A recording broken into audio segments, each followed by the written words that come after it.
बरसों पुरानी बात है।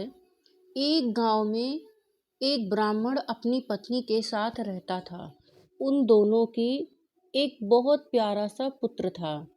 एक दिन की बात है, ब्राह्मण की पत्नी को अपने घर के बाहर एक नेवले का छोटा सा बच्चा मिला।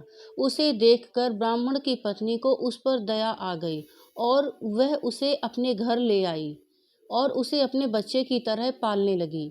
ब्राह्मण की पत्नी बच्चे और नेवले दोनों को अक्सर पति के जाने के बाद घर में अकेला छोड़कर काम से चली जाती थी। नेवला इस दौरान बच्चे का पूरा ख्याल रखता था। दोनों के बीच अपार स्नेह देखकर देवकन्या बहुत खुश थी। एक दिन अचानक ब्राह्मण की पत्नी के मन में विचार आया कि यह नेवले का बच्चा कहीं मेरे बच्चे को नुकसान न पहुंचा दे। आखिर जानवर ही तो है, जानवर की बुद्धि का क्या भरोसा। समय बीतता गया और नेवला और ब्राह्मण के बच्चे के बीच का प्यार गहरा होता गया। एक दिन ब्राह्मण अपने काम से बाहर गया था। पति के जाते ही ब्राह्मण की पत्नी को भी बच्चे को घर में अकेला छोड़कर बाहर चली गई। इस बीच उनके घर में सांप घुस गया। ब्राह्मण का बच्चा आराम से सो रहा था। उधर सांप तेजी से उस बच्चे की ओर बढ़ने लगा। पास में ही नेवला था। जैसे ही नेवले ने सांप को देखा, वो सतर्क हो गया।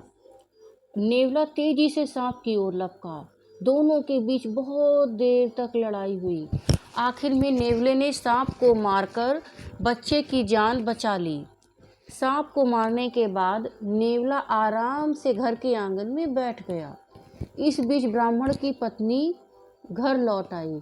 जैसे ही उसने नेवले के मुंह को देखा, वह डर गई।